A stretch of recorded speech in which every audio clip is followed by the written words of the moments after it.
I'm Rishikesh. I'm a member of technical staff at Netscope.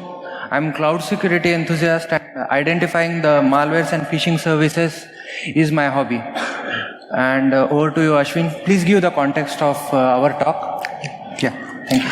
Hi all, a warm welcome to you all, and I thank you all for attending this talk, and I would even thank Nalcon for hosting this conference.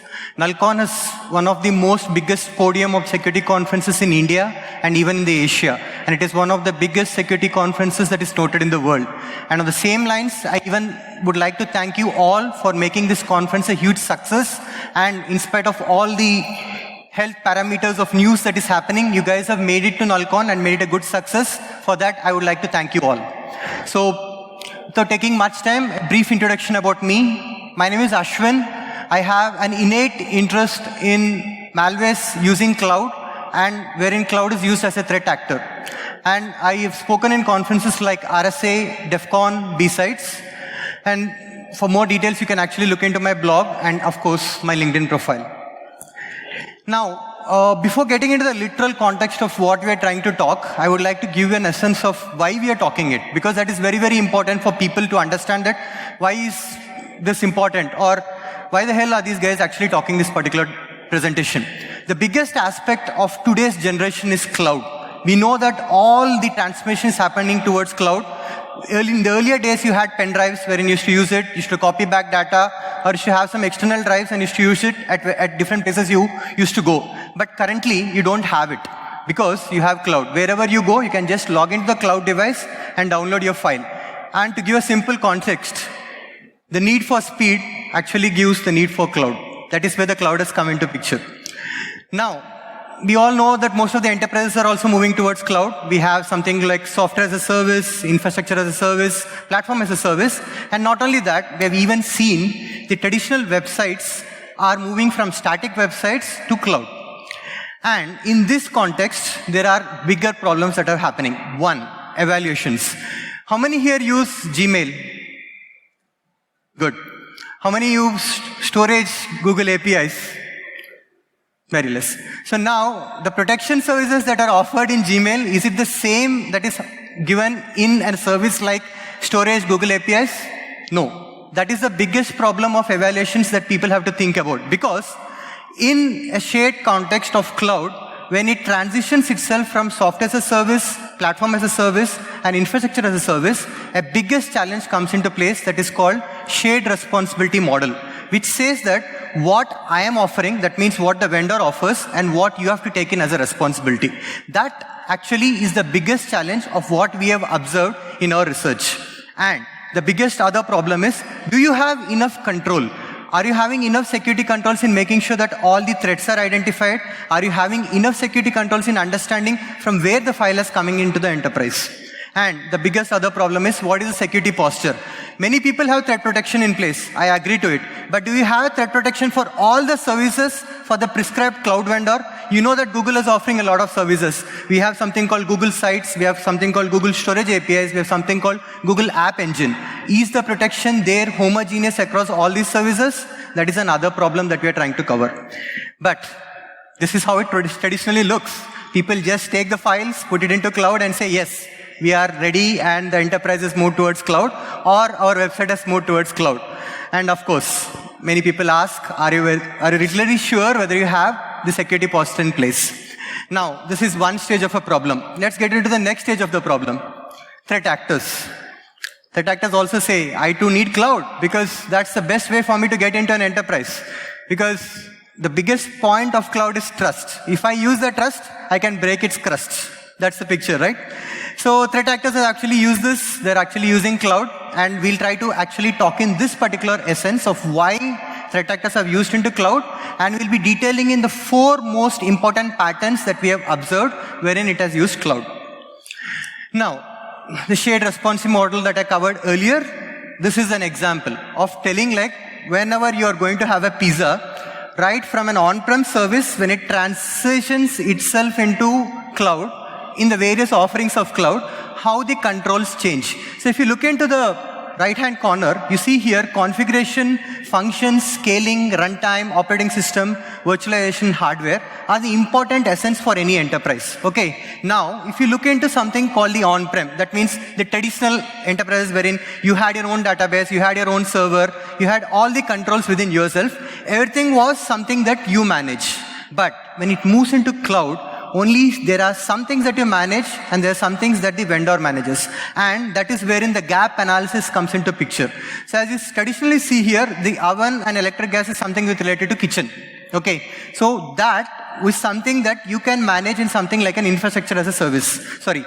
That is something that you can manage in terms of that is something that the vendor manages in terms of an infrastructure as a service. And as it actually transitions itself to container as a service, platform as a service, function as a service, and software as a service, what will happen is the transition of you managing and the vendor managing would actually have a tectonic shift. So as you see here, in a software as a service, the vendor manages everything. What you just need to do is conversation. So conversation, if you take into a context, like consider an example of Gmail, you use Gmail for sending emails. That's the only thing that you need to do.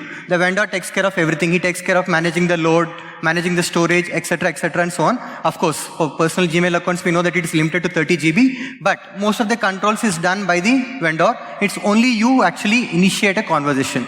So this is how the transition takes place. Of course, this is not the essence of the talk, but this just tells the specification of why we are actually talking this particular presentation. Now, the cloud security posture. This is very important. We have done an academic research with our data and of course with the data of where people have deployed cloud. And these are some interesting observations that we have found. It was quite surprising even for us. The first important point. Only 30% of the enterprises are defending against malware. Now, if you go back to my earlier point, I've told that you have a lot of services in cloud, right? Do you have homogeneous threat protection across all cloud services? No. So only 30% of the enterprises are actually protecting against malware. Only 15% of the enterprises are reaching regulatory compliance. Regulatory compliance might be something with GDPR, etc., and so on. But as such, regulatory compliance is also important for actually storing your data and hosting your data. And this is what I was actually trying to tell. 14% of the enterprises are only securing major cloud applications that they use. For example, I use Gmail. I only protect Gmail. Am I protecting Google Groups? Am I protecting Google Sites? No. That's where threat actors are actually taking advantage. And only 10% of the users are discovering unsanctioned cloud applications in use. Just to give a context of what is sanctioned and unsanctioned. Sanctioned is something that you use it in your premises. Unsanctioned is something that is not used in your premises. And 9% of the enterprises are protecting mobile devices. You all take mobile devices, you use SSO, you use a lot of other applications that actually talk in data from your mobile devices to an enterprise cloud traffic, but only 9% of the enterprises are actually protecting you from it. And only 8% of the enterprises are preventing cloud misconfigurations. They just take in the cloud service and deploy it. They don't actually do a metrics on evaluating what are the misconfigurations that can be caused. And only 7% of the enterprises are protecting BYOD. You all know that, right? Because cloud services come into picture. There's something called public cloud and private cloud. Public cloud is something that you can log in from anywhere. And if you're logging in from a compromised device, maybe your credentials can get stolen, or maybe there can be any type of a compromise. And only 7% of the companies are doing it. Our talk is specifically looking into the highest percentage, which is 30%, wherein only 30% of the enterprises are defending against malware. And we will try to explain why it's very, very important. So now, malware in the cloud. This is what our topic is. We all have now got a picture of cloud, so let's transition our journey towards cloud. Of course, it looks like it is raining here, but it's not raining. So in this picture of cloud, what do we use cloud for predominantly? For keeping files, so that you can retrieve it whenever you want to. Of course, for hosting your infrastructure. And of course, for a cloud acting as a platform. And for this context, what does the user do? He daily interacts with the cloud for hosting files or for using the particular cloud offering, and he even retrieves it back to his own endpoint. Okay. Not only this, the whole enterprise also uses cloud, right? Now this is one part of the picture. Now in the earlier days, wherein if at all look into the team's perspective, just let me go into one part. So how many are you from the red team here? Anybody from the red team? Yeah. Blue team? Okay, so as such for me, the team's perspective is different, but something is like with all information security professionals here, we deal with something called BAD. Bad is nothing but build, attack, and defend. Okay, so from a threat actor's perspective, if at all he wants to break in your network or create a compromise, he need not look into what are the vulnerabilities present in your machine, but he can target this cloud. So what he can do, just now comes the introduction of the threat actor. He just puts a malware here. And what happens is, since we use malware for the day-to-day operations, and if at all we have collaborations, we have sync, we have many other types of ways of how cloud is being used, the malware transitions itself from the user to all the people in the enterprise. This is actually why we are telling this particular presentation. Now, what's the motivation why threat actors are doing it? One, we all trust cloud. We think that if Gmail protects us from malware, all the cloud services of Google also protects us from malware. That's not the truth. Next thing, it's easy to use and abuse. Do you all know that whenever you register something called a cloud account like Azure, Amazon, and GCP, if you just validate your credit card information, you'll be given 12 months of free subscription. This is a huge time to live for a threat actor. Okay. And of course, you don't need a server, you don't need to maintain its infrastructure and all. It reduces the infrastructure overhead of the threat actors.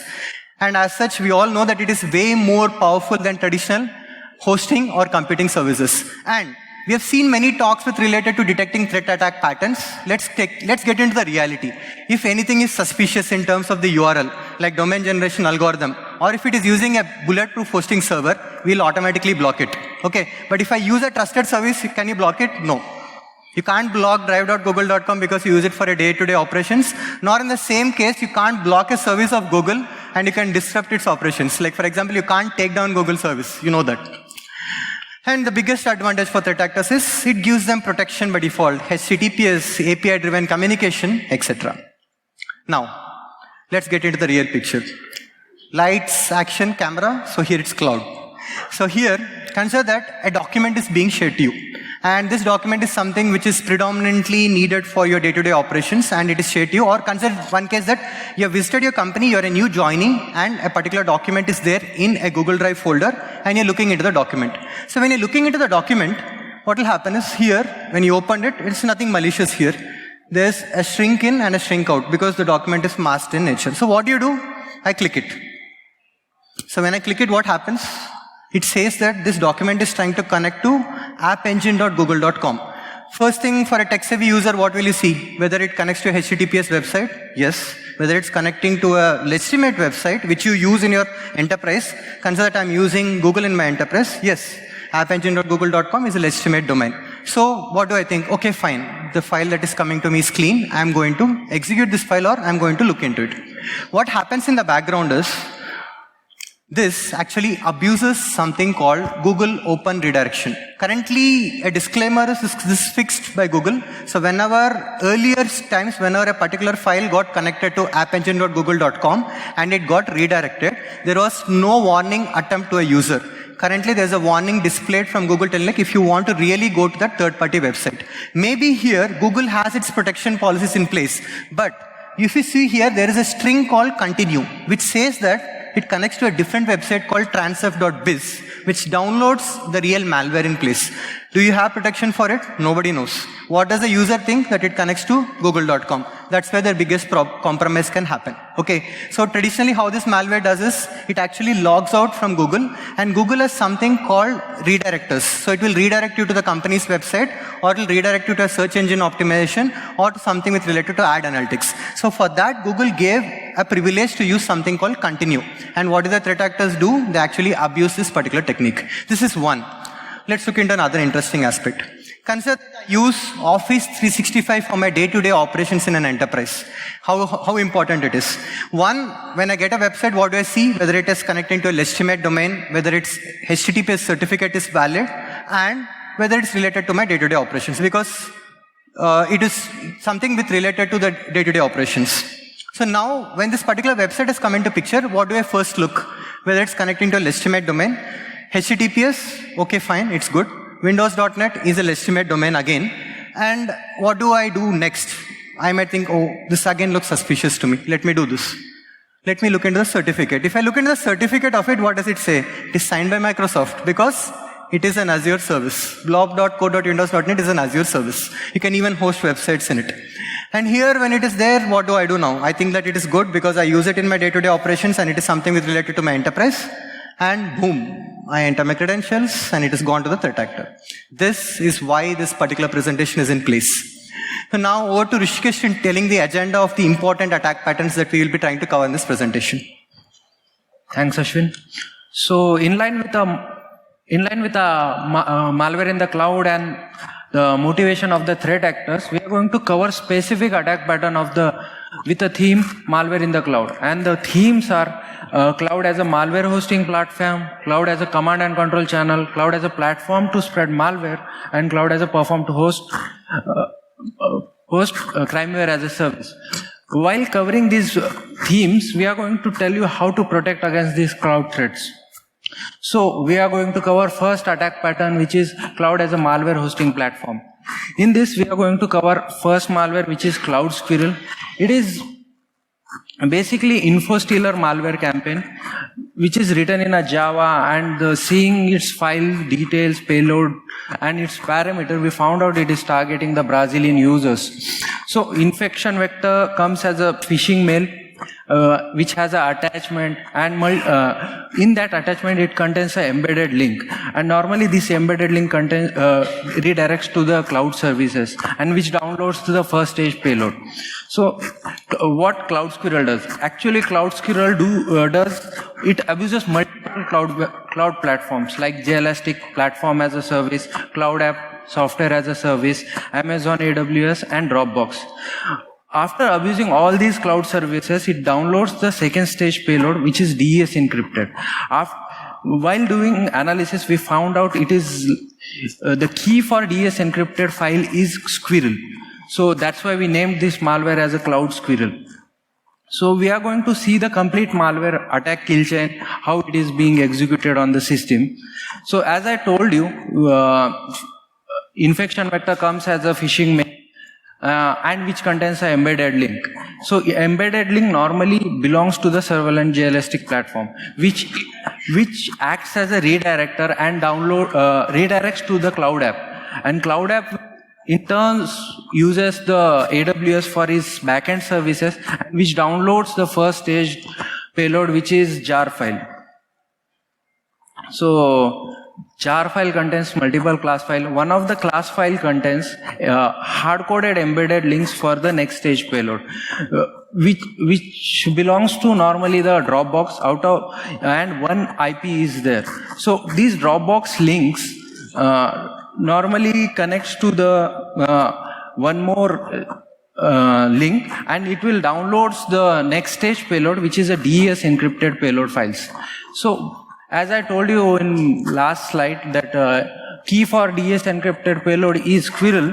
So after decrypting this DES encrypted file, it will drops those decrypted file inside the random named folder in app data, which actually there are 4 files, and then we found out there is only one is a benign file and 3 files are clean. So I'm going to cover mainly those 3 files, what they are doing. So first file is igftray.exe. It drops actually 2 more files, that is view.exe and views.exe. What are these files doing? These are the Nearsoft tool. Everybody knows the Nearsoft tool. What are those tools? Like they will provide mainly password extractor, recovery tools, and all those tools. So with those tools, it will exfiltrate the data from the Outlook, and those data will be sent to the CNC server. So next exe used for collecting the machine data like operating system info, machine info, and that data also sent to the CNC server. So then third exe is used for cleanup, for complete cleanup of the Cloud Squirrel. After receiving all that data, like exfiltrated data and machine data, CNC server reverts back to third exe, which does the cleanup and deletes the random name folder, which is there in the app data folder. So you have seen the multiple cloud apps being used in this Cloud Squirrel. Actually, Cloud Squirrel abuses multiple cloud services. So we are going to see one more example, which is Short.js Rat, where single app being used multiple times for downloading the stages, multiple stages of malware. So Short.js Rat actually uses Windows component files, we call scriptlet files, for downloading first stage and second stage payloads. So these payloads are being executed with the help of Squibbly-Do technique. You might have heard of Squibbly-Do technique, but I'll tell you in short, what is Squibbly-Do technique? It is Windows native apps being used to bypass the Windows whitelisting services like Windows App Locker and all those stuffs. So I'll come back to this point with details, but after that, there are other cloud services being used like Dropbox and GitHub for like third and fourth stage payloads.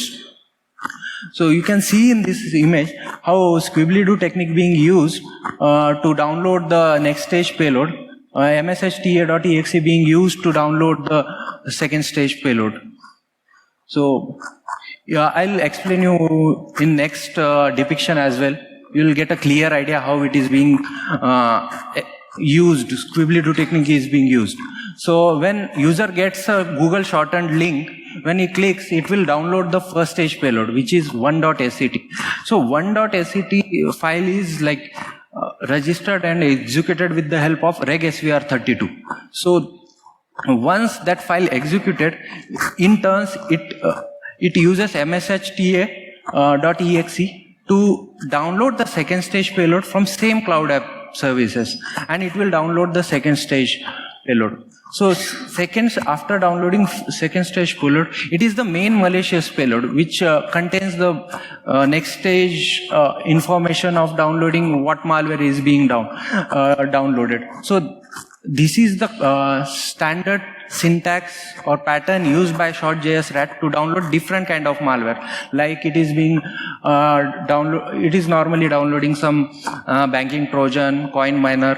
So Ashwin is going to cover some of those coin miners in next session.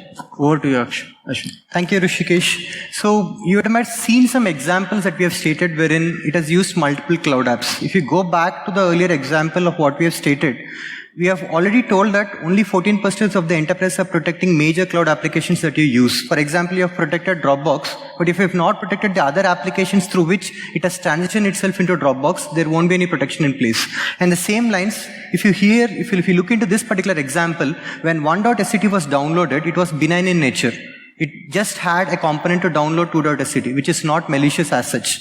And the main malicious component occurred in 2.SCT. So what it will look is, when the transition goes back and forth via the same cloud app, it will again look clean in nature. So coming into the same lines, the first example was wherein cloud was used to host malwares. Now let's look into a little more complicated example where cloud has been used to use something like a command and control channel.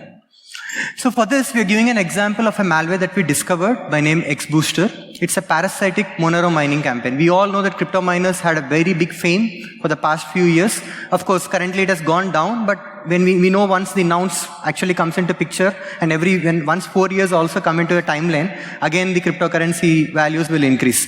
So keeping that in mind, like related to Monero, it's actually a parasitic Monero campaign that we had seen. We had seen close to 300 to 500 binaries with a particular malware operation, and all the binaries had a modus operandi in it. It used something called paper install and paper click. For people who don't know what is paper install and paper click, paper install is a mechanism put by the malware author to tell that whether this malware is installed in your machine. Paper click is nothing to tell that whether you have clicked that particular file and it has got infected. That's it. So this is a way that the malware author will also know like how many people have actually got infected. On the simple lines, we can say that nullcon registration simply says that this many people are registered to nullcon. The same way, the threat actors also keeps this particular picture of identifying who all have got automatically infected. Well, this is one part of the malware. The interesting part of the malware is where it transitions itself into cloud, where it has used Amazon S3 as a downloader, and it has used Amazon EC2 as a command and control instance. Not only this, when you load the file in a debugger, the malware author has done a lot of interesting tactics. There are many to cover. Of course, you can look into our blogs, where we have done a detailed overview about the malware. We have drilled it up and down. We have looked into all the Monero accounts and all. But this was something that the malware author did. He was able to generate around $100,000 at that moment when we wrote, and he was able to generate 40 1 Moneros using 21 unique Monero accounts and 293 workers. We all know like why they use Monero. Monero is autonomous in nature. If at all I transfer my money to other person, the other person will not know from whom it is transferred. Bitcoin actually does it. That's why people use Monero. Just to give a context of why threat actors have used Monero. So when you load this file in a debugger, the first thing that you'll see is it will first look into something called get native system info. So after that, what will find is, it will find out whether the system is a 32-bit operating system or a 64-bit operating system. Depending upon that, what it will do is it will have a wallet ID allocated for a 32-bit operating system and a 64-bit operating system, and that's how the mining operation happens in your machine on behalf of the threat actor. So to give a context about how it looks, the user visits some random website or he looks out for some latest version of Adobe software, and that's where using paper install, the file comes to his machine. From here, what happens is when he executes that binary, it drops in a file called distriblauncher.exe. And this executable does the pay-per-click model. It actually tells back the command and control server, yes, this guy is really infected, or yes, executed this piece of a malware. And from here, the transition moves into cloud. You'll see how many times Amazon is being used. Now, for the first stage payload, Amazon is used, it downloads a zip file. The zip file is password protected, which is the key for the password is present in the main file. Okay. The password is 1 byte. Okay. So using the particular password, what happens is it drops 2 executables into the machine. Now here comes one more problem. If there is a password protected file coming, does your scanner protect? No. Because again, you need to look out from all the transition from where the file is coming. Now, after it drops manager.exe and the next binary xmrig.exe, it starts the next stage operation. Let's look into the next stage operation here. Manager.exe doesn't stop there. It again goes back to Amazon S3 and downloads the next stage payload called dbupdater.exe. Now dbupdater.exe is the part which actually uses the command and control server as an exfiltration mechanism. So it again drops in a binary called dbupdater.exe, and this binary takes in all the details of your machine, like what antivirus you're using, what are the processes that are running in your machine. Why it takes what are the processes that are running in your machine is because consider that you are in a corporate and use some piece of software which is only allocated to your corporate. I can see that if at all these softwares are not present in a machine, I can infect it. This is a traditional methodology done by threat actors because your sandbox will not have the operating system or the processes that your computer has. For example, your computer will have BitLocker, but your sandbox will not have BitLocker. So this is why the threat actor takes in all the processes. So by taking all the processes, he stores it in a file called log.txt, and then he goes back to Amazon in an EC2 instance and actually uploads all this encrypted data. And of course, the important essence of this malware is to do coin mining. So it uses Stratum Pool. Stratum Pool is nothing but pool. We all use pool for cab driving, right? The same thing is with related to coin miners. For example, if you need to solve a particular coin, if at all I need to solve it, I can do it individually or I can do it with a group of set of people. So that is done by using something called Stratum Pool. So using the Stratum Pool, what does it do is it does the Monero mining. So this is how the threat actor had actually used cloud, not only for downloading once, twice, thrice, use the cloud up and on for multiple services for doing it. Now, why it has used EC2 for actually uploading the logs is because it doesn't want to enable read-write access. If you do it, you can actually hack in the server. Now, we'll go into the next important aspect wherein cloud has been used to spread malware. So all these aspects wherein was the threat actor wherein he sent in malwares. Here we'll be talking about an interesting shift wherein the cloud is used to spread malware by misconfiguration done by you and even by the disconfiguration done by the cloud setup. Over to Rishikesh. Thank you, Ashwin. So we are going to cover like malware fan out effect. Sorry. So what is we are going to tell you how malware infection is spreading through the cloud. For that purpose, we are going to see one example of malware, which is Virlock ransomware, which is a special ransomware. Normally, it has a file infector capability as well as wormed in nature. So due to that, what happens? If you take a system, it will get infected by ransomware, Virlock ransomware. Then all the files, folders will get infected due to that.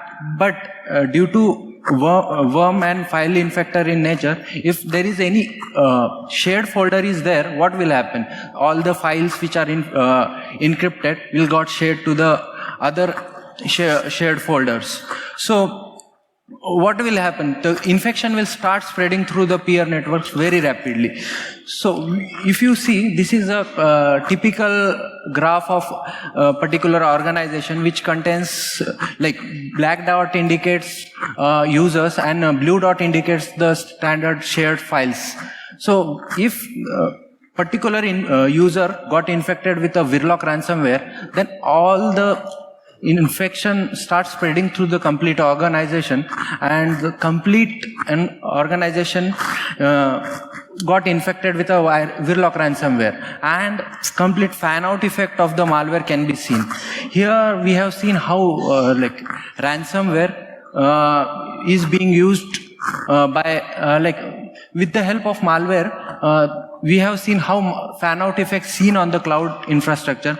We are going to see one more example where we are going to see the exploit which is wormed in nature. For that purpose, we are going to talk about the SMB exploit, which is famously known as Eternal Blue, and it targets the open SMB ports for its it targets open SMB ports on the machines.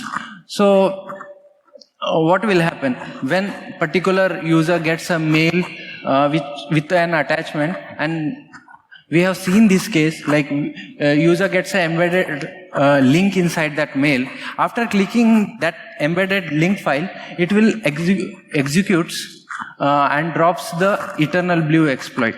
What will happen? Eternal Blue, at this point, Eternal Blue has been dropped on the system, so it is already inside your environment, and it will start targeting the open ports of the SMB drives and shared SMB machines on your environment, and start laterally spreading the infection throughout your network. But there is one more aspect to this infection. If the person who received that phishing mail or something, he shared that particular attachment to the cloud, then what will happen? Some other person who is like using same cloud services or something, or they will see that this file is shared by this initial person, and they feel like this is a clean file. And if they accesses that file, the same file, then same infection starts spreading through the network. So though it is you can see how cloud has been used, like due to cloud, you can see how fan out effect can be seen for the different malwares. So mostly one more example is going to be covered by Ashwin. Thanks. Okay. Yeah, thank you, Rishi. So in the earlier example that you had seen, you'd have seen one more interesting attack pattern where it has transitioned itself into cloud, and that is done via sharing your email attachments, because this is something that is done in all the enterprise currently, wherein you're sharing your email attachments towards cloud. And consider that you're working in an enterprise and you're sharing all your email attachments to cloud. Tomorrow you have left the enterprise. Okay, what will happen? The manager of the enterprise will become the owner of that particular cloud account. Okay, and that particular cloud account can be actually shared out for having some type of reading materials, etc., and so on, or it can be even synced to you because you are a part of that particular team, right?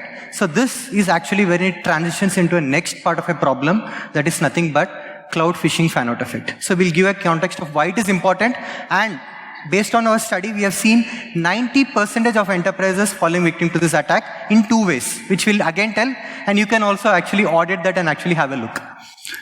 So now, how it happens? A victim is shared with a bait, and he's actually viewing it, he gets infected. That's one part of the story, which happens if at all he is not much protected, or if he's not so tech savvy, or he was not vigilant. Fine. So he has kept the file to cloud and he has left the organization. Now what happens? Some new guy comes into the organization, he tries to look into some materials, and that is where he becomes the source of viewing that particular document. And what will he think? The file is coming via some new user or the new owner who is the manager and not the other user, and the same way it is coming internally. So he will lose the context of identifying from where the file originally came in. And he will think that the main source of the file is the user who's actually sharing it to me. And that's where what will happen is he'll not know from where the file has originally come. This is one part of a problem. The second important part of a problem where all follow is default allow policy. How many of you use PDF readers? Everyone here use PDF readers. I need not need any hands for it. Many of you use Adobe PDF readers, some use Foxit for protection, etc. and so on. But none of you are protected from this particular aspect. Now what will happen? Let me give a context to you. So consider that I've visited Nalcon, I have some bills that I have to claim from my corporate. So what I'll do is I'll send an email to my finance team telling that, hey, my corporate email is not working. So please consider this bill that I'm actually sharing you via my personal email ID. This can be done by impersonation from an attacker's perspective, which is already known to you all. So this is how the email comes in. He says that the email says that, sorry for sharing this document via personal email. Can you please approve the reimbursement bill? From a threat actor's perspective, we have to be very, very clear that it has to be as trusted as possible. This is actually trusted. So what does the finance manager do? Okay, fine. This looks legit. So let me do this. Let me take this file. So again, when I open the file, it is not showing me the exact bill. So what do? Okay, fine. Let me click the zoom in or zoom out. I'll do that. What happens next? It connects to Dropbox. So what does the finance guy do? Yeah, we use Dropbox for our day-to-day operations. So okay, fine. I can use Dropbox for actually downloading the attachment. Okay. So what happens here is, if you look into the corner here, it says that remember this action for all PDF documents, right? This is something that you all fall a prey for. You actually go and have a look into any document that you have visited which connects to an external website. This is how a particular bait is actually coming into picture. So now the threat actor can do multiple things. He can use this to download a benign file wherein you allow Dropbox.com if you're not using it at all. And once you have allowed Dropbox.com, from the second instance, you'll not be alerted about it. We all know it. And this is how a malware comes into the machine and you execute the malware, and then, of course, the biggest disaster comes into place. Now, the biggest question. This and this. Going back. So here if you see, it says that it connects to Dropbox.com, but it doesn't show the full URL path of what is actually being hosted in Dropbox. But in the earlier versions of PDF readers, you were actually shown it. In the current version of PDF readers, you are not shown it. You are only shown through which domain the particular app is getting connected.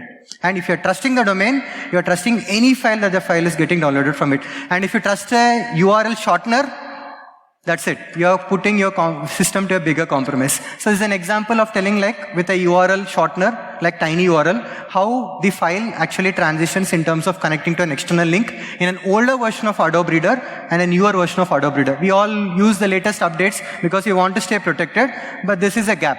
If you allow tinyURL, what will happen is any future alerts that goes to tinyURL, you'll not be alerted. Same thing is with Foxit Reader also, which is as an example. Now, this is a question that I want to ask. How many of you have heard something called Trust Manager in PDF documents? Any hands? 1, 2. How many of you have actually audited the Trust Manager? Good. So if you have audited the Trust Manager, if you go into, this will be there in almost all the PDF documents, something called Trust Manager. You will see something called internet access from PDF files outside the web browser. This is something that you need to audit, and if you see, you would have allowed tons of websites because you would have just clicked OK. And go there and see what are all the URLs that are there. And from the future, this is a recommendation that we are trying to tell, please don't click the default allow policy. Please see whether you are really connecting to it, whether you really want it, and then only connect to the particular PDF reader, because this is how attacks can take place. I can just launch a decoy document with a clean file, and that file is not malicious, but you have allowed my domain. When you have allowed my domain, I can keep on launching multiple malicious files from that particular domain. This is how attacks are currently taking place, and this is a very, very important attack vector component that is happening in terms of all the attacks. Now, this is something with related to the user. He gets a file, he gets infected, and he's trying to sharing it to multiple people. Now let's get into another interesting aspect. Consider that the cloud app itself is a mechanism to spread malware. How? Based on how its nature is. We all know Salesforce. Salesforce is nothing like a CRM software. CRM is nothing but a cloud relationship management software, which is used for multiple operations. The same Salesforce application or account is used by a vendor, partner, and of course a business owner also. So now we found an interesting malware which we have discovered and we have contacted Salesforce on. It is related to a banking Trojan, and this is a malware campaign that spreads via a Salesforce component called Pardot. Pardot is actually a storage service used by Salesforce. We found 12 unique URLs at a particular day from an account. At this moment, we don't want to say whether it's a compromised account or a hacked account, but it is spread from an account.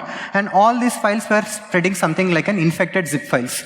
The infected zip files contain an attachment called readme.link. And the other thing that you'll have to keep in mind is in all your Windows machines, you would have disabled something called enable known file extensions. So you'll only see it as readme. You will not see that readme.link to at least be suspicious. So this is also something that you can keep in mind. Enable all your known file extensions in your Windows machines. So this, coming back to this malware, this file contained a link file which actually connected to Google Docs to download the next stage payload. Now, Google service is also not protected. Not any service can give you a comprehensive 360 100% detection at any point of time. So from this Google Docs, a malware also got downloaded to the machine. So this is a small snippet of how this malware looked. It had a link file, and the link file had a VB script which actually invoked a VB script via a link file. And what had happened there is, this particular VB script contained a URL through which the next stage payload was downloaded to the machine, which is nothing but a TrickBot Trojan. Now, just to give an essence of how this looked in terms of a depiction. One, an infected victim. So let's take into context that it might be compromised, or the infected victim's account might have been hacked. So through that, what happens is the threat actor, in fact, in case he wants to get a malware to your network, or in case he wants to target you, he need not go via targeted email, he need not go via any aspect. What he can do is he can only look into the services that you use. So what he'll do is he'll go into the particular pad.crm account and he'll upload the malicious file.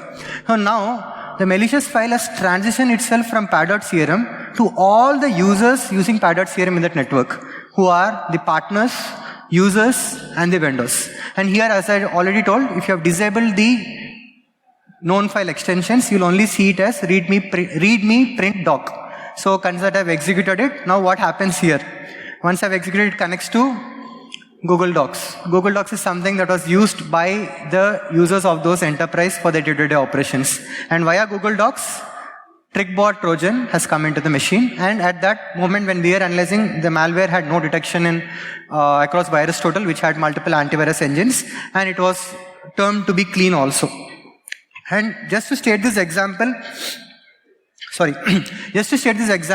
you see here, cloud has now become a platform to actually spread malware across the partners, users, and vendors. And then actually what has happened is it has actually harvested the credentials of the banking websites that the victim has visited. So this is an important aspect to tell you, wherein cloud has turned out to be an important arena which is used as a spreading mechanism across its partners, users, and vendors. So in earlier stages, we had to do a reconnaissance, identify how to get into a particular network, how to infect a particular user. But here, the threat actor simply looks into the trusted aspect. Okay, this guy trusts Salesforce. Let me put a malware in Salesforce. That's where I infect all these people. And now we'll go into an interesting aspect wherein cloud is a platform to host crimeware as a service. Over to Rishikesh. Thank you, Ashwin. So, cybercrime is evolving nowadays. Not nowadays, from some time it has been evolving. So, these cyber criminals become very highly organized and in commercial form. So, what is happening? So, all the cyber criminals are moving to the next stage of their phase, where they developed a different kind of cloud-based services, which we called as cybercrime as a service. And they have been providing different services to the users, criminals, wannabe hackers. So all those people get all these services at very nominal prices. If you see some of the images we have collected, you can see the ransomware as a service is provided by some of the vendors, and that those are very cheap at price. And they are also providing support for such services as well. We have collected some snapshot from the dark web. If you search, you will also get it.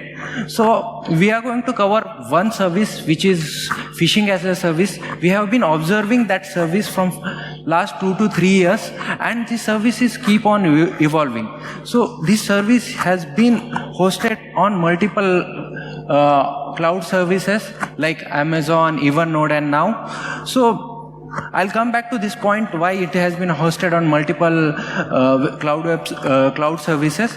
But going ahead, phishing page of HackSheet is hosted on PalmClone, which is a file sharing app, and the phishing pages which provided by HackSheet are SSL certified.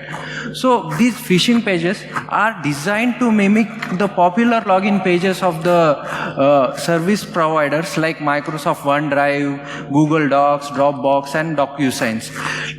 And when particular victim accesses these phishing pages, what will happen?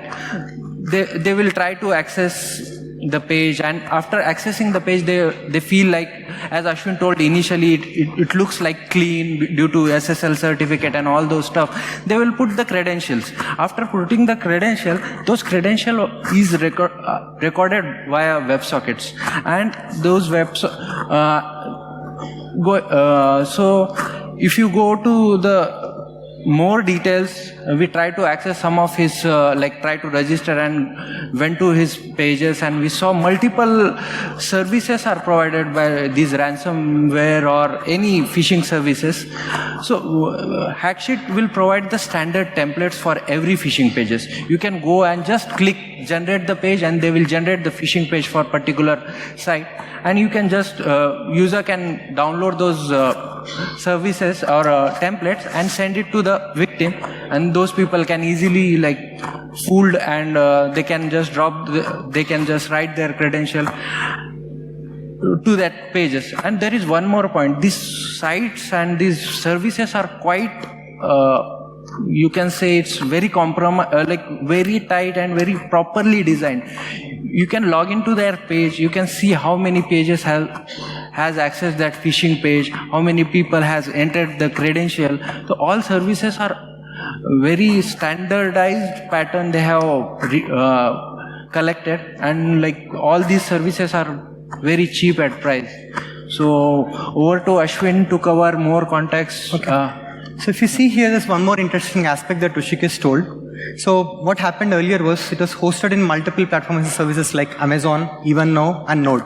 So what we did is we found it hosted in Amazon. So because of the shared responsibility model, the user has to take care of his own enterprise. So the threat actor was taking care of his own enterprise. So what we'll have to do is we can't take down Amazon. So we went down to Amazon and said that, hey, we found some attack elements hosted in your website.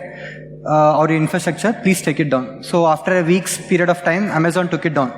Then again, we were surprised after a week wherein this particular website was again up. And when we looked into where it has resolved, it resolved into another website called EvenNode. It's again a platform as a service. We again contacted EvenNode and we took it out from that particular service. Then again what had happened is it had again transitioned into a service called Now. So this is an example to tell you that threat actors right now have got an important aspect. You have your code, you have your infrastructure, just take it to a different cloud service platform. That's it. So taking down is also a bigger challenge in terms of the attacks. Now, the last aspect, so we are coming into the close of the section in terms of explaining on what all we have covered. We have covered multiple attack patterns. In terms of a traditional kill chain is nothing but a process of how an attack takes place. You have something called reconnaissance, you have something called weaponization, delivery, exploitation, installation, callback, and persistence. Now, when it transitions itself into cloud, in terms of the attack patterns that we have explained, what has happened? One, the cloud security posture that you have explained earlier, that was abused by threat actors. And because of the cloud security posture and because of the problems, what they have done is they've used the tactics, techniques, and procedures in terms of using those attack patterns for infecting users. And if you have seen all the attacks, they've used valid SSL powered and they've used valid domains and certificates with related to top tier vendors to download malwares. And in exploitation phase, we have seen that they have abused collaboration, they have abused something called sync and created fan-out effects for actually creating a different propagation vector or the secondary propagation vector. And with terms of installation, we have seen that they have used popular cloud applications that the users use in their enterprise, and they have actually put the payloads also in the popular cloud applications. And with terms of the callback, it has actually used it for staged downloaders for downloading the next stage payloads, and it has even used it as a command and control server. And with persistence, it has used that for data exfiltration that we have covered in our earlier cases, and it has even used it for lateral movement. You can use it at a later point of time once the presentation is shared to you. Once you click in these particular aspects, it will redirect you into the aspect of what we have covered. Now, we're coming into the end. We'll first look into what are the commonalities of the attacks that we have seen. One, users have trusted cloud services, which is known to us for sure. And the next part is users trust cloud services shared by co-workers or partners. That's also another aspect of malware coming in. And the biggest problem of the commonalities that we have seen is taking down a cloud app is now a biggest problem. You can't do it. Okay. There are some challenges in terms of taking down a cloud app because you use it for your day-to-day operations. And the same lines, blocking it is also tough. So we will come up with some generic recommendations of what you can do. First, make sure that you have a holistic, homogeneous protection across all services you use. HTTP, HTTPS, cloud, and other cloud services also that you use. Inspect your cloud traffic. Next thing is block services that you don't use. Consider that you don't use Google Sites, block it. That's an important aspect to at least protect you from latest threats. Of course, that's not a recommended aspect, but if you're not using a service, it is better that you block it because you're not auditing it at all. And the other aspect is block unsanctioned instances that you use it in your enterprise. For example, I'm using abc.dropbox.com in my corporate instance for my day-to-day operations, and a traffic is coming via 123.dropbox.com via a different instance. We can actually discrete a sanctioned instance and an unsanctioned instance and actually block in the particular malware. So this is how the recommendations. We're short of time. So you can actually view in our blog, which covers a lot of aspects of malware. There's something called the Netscope threat report also, which you can look into. And I'm free to take in questions if at all I have time now, or we'll take it offline also. Thank you.